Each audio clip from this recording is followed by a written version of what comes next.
अगर वो कहते हैं स्त्रियों को छोड़ दीजिए, अरे ये शूर्पणखाओं को छोड़ा जाता है क्या?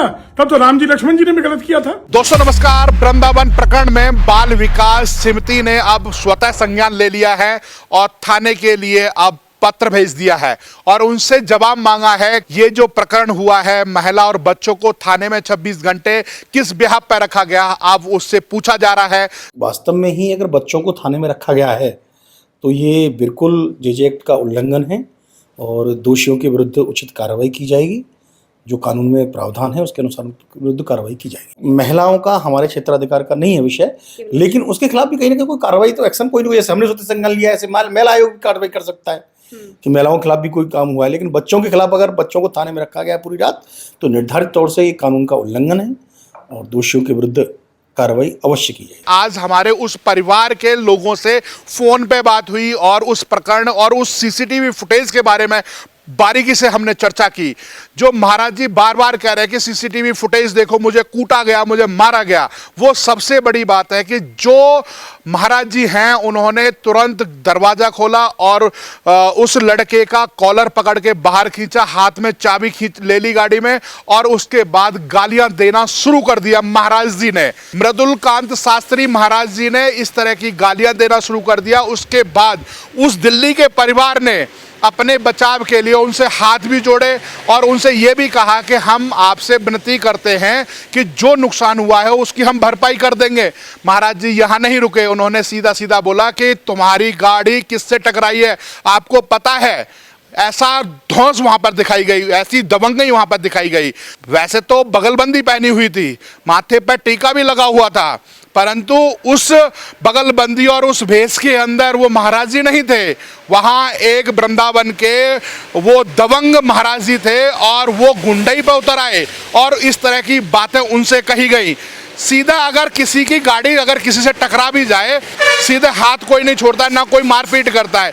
ये तो स्वाभाविक सी बात है कि आपको पता भी होगा, अगर मेरी भी गाड़ी किसी से टकरा जाए तो मैं भी किसी को मारना शुरू नहीं कर दूंगा जब तक सामने वाला मेरे ऊपर प्रहार नहीं करेगा, मेरे ऊपर कुछ बोलेगा नहीं, तब तक मैं भी कुछ नहीं कहूँगा। उन्होंने कहा कि जब मेरी बहन वहां पे गई तब उन्होंने माँ बहन की गाली देनी शुरू कर दी। इस तरह की उनकी भाषा थी महाराज जी की, ऐसा वो परिवार आरोप लगा रहा है। अब सबसे बड़ी बात है कि जिस तरीके से महाराज जी कह रहे हैं कि मुझे मारा गया, कूटा गया और ब्रज के पूरे लोगों को नपुंसक और दुष्ट तक कह दिया गया, ये सबसे बड़ा शर्मनाक था। हमारे लोग इतने नपुंसक हो गए वृंदावन के, ये दुष्ट किसी के काम नहीं आते, हम इनके रिकवर हैं।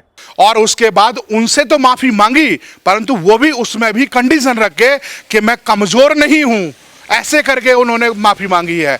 अगर किसी को लगता है कि मैंने गलत बोला तो निश्चित रूप से मैं इसके लिए हाथ जोड़ के क्षमा मांगता हूँ, लेकिन क्षमा इसके लिए नहीं है, अन्यथा नहीं ले कि मैं कोई कमजोर हूं। एक महाराज जी हैं, बड़े प्रसिद्ध कथावाचक रहे हैं, बुजुर्ग हैं, उन्होंने भी कहा कि अविलंब इस पर कार्रवाई होनी चाहिए, ठोस कानूनी कार्रवाई होनी चाहिए।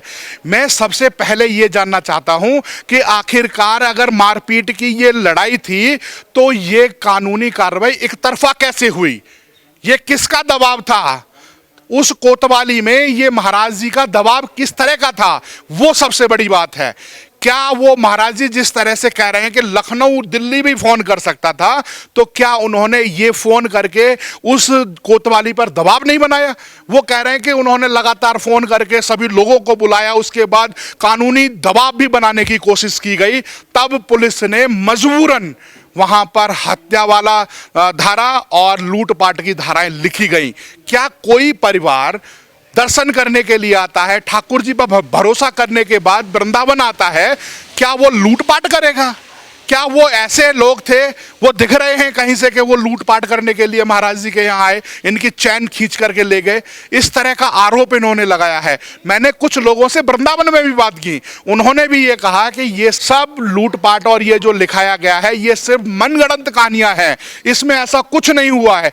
गाड़ी में सिर्फ खरोंच आई और उसके बाद ये कहा गया कि तुम्हारी गाड़ी किससे टकराई है, मैं यहाँ का एसडीएम हूँ, मैं यहाँ का कोतवाल हूँ, मैं यहाँ का दादा हूं। इस तरह के शब्दों से उन्होंने उन लोगों को डराने की कोशिश की गई थी और कोतवाली के अंदर वो जो दोनों महिलाएं हैं हाथ जोड़ करके विनती और माफी मांग रही हैं, और किस तरह से ये लोग दुत्कार रहे हैं, चल हट यहाँ से लड़की, इस तरह से ये इनकी भाषा है।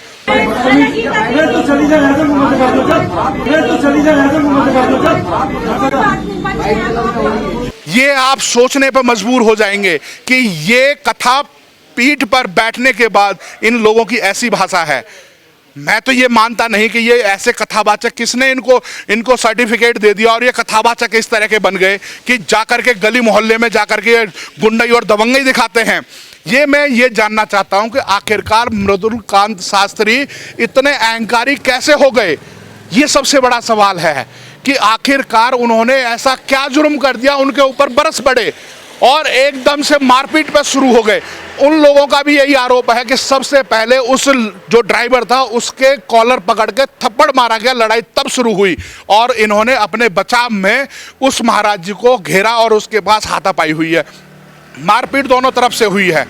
हो सकता है कि महाराज जी को ज्यादा पीटा गया हो, पर यह सवाल यह है कि जिस तरीके से इन्होंने दुखड़ा रोया, जिस तरीके से इन्होंने उन पर आरोप लगाए, वो कितने सही हैं कितने गलत हैं ये जांच का विषय है। आप सीधा बाल विकास समिति उनसे पूछ रही है कि भाई आपने किस दोष में इन बच्चों को पूरी रात थाने में सोने को लिए मजबूर किया, ये सबसे बड़ा सवाल है। और आखिरकार अब उस पर कार्रवाई क्या होगी ये भी देखने वाली बात है। अब जांच होगी, जांच के बाद उनमें पुष्टि पाई जाएगी, क्योंकि वीडियो सामने है।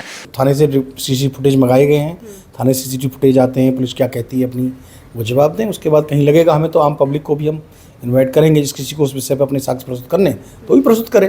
तो अगर पाया जाता है तो निर्धारित तौर से दोषियों के विरुद्ध कार्रवाई होगी। जांच का विषय तो खैर लिखा पढ़ी तो होगी, पर वीडियो झुटलाई नहीं जा सकती, वीडियो और फोटो झुटलाए नहीं जा सकते। वो कहीं ना कहीं अब सामने आएगा। मृदुलकांत शास्त्री ने वृंदावन के लोगों से तो माफी मांगी, पर उन छोटे छोटे बच्चों के लिए माफी मांगने के लिए अभी भी तैयार नहीं है। उन महिलाओं से माफी मांगने के लिए अभी भी तैयार नहीं है।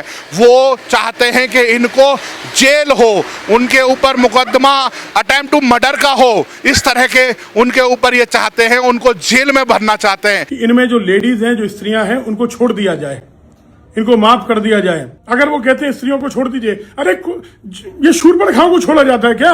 तब तो राम जी लक्ष्मण जी ने भी गलत किया था। उन बच्चों की क्या गलती थी? अब जब उसके बाद ये मजिस्ट्रेट के सामने गए तो वहां पे मजिस्ट्रेट साहब ने अपनी समझदारी से अटेम्प्ट टू मर्डर की जो धारा प्रेशर में लगाई गई थी, जो कोतवाली को प्रेशर में लाने के बाद जो धारा लगाई गई थी, लूटपाट की जो धारा लगाई गई थी, वो हटाने के बाद उनको जमानत दे दी मारपीट के उस केस में। अब सवाल यह है कि मृदुलकांत शास्त्री पर कौन सी धारा, कौन से कानून के साथ उनके ऊपर मुकदमा होगा, उनको कैसे जेल भेजा जाएगा, अब यह सवाल है। छोटे छोटे बच्चों को पूरी रात गुजारनी पड़ गई इन महाराज जी के कारण। अब पूरा देश और पूरे समाज के लोग ये चाहते हैं कि इनके ऊपर मुकदमा हो और महाराज जी को जल्दी से जल्दी जेल भेजने का काम किया जाए। अब ये सवाल खड़े होने शुरू हो चुके हैं, सोशल मीडिया चारों तरफ से पट चुका है। महाराज जी अब माफी मांग रहे हैं वृंदावन के लोगों से, परंतु उन पीड़ित लोगों से माफी नहीं मांगी है। अब सवाल यही है कि मुकदमा दर्ज करके पुलिस आगे की कार्रवाई कब तक करती है, उसको वेट एंड वॉच में हम भी तैयार हैं। आप ऐसी खबरों के लिए आप हमारे साथ जुड़े रहिएगा। जय हिंद, जय भारत।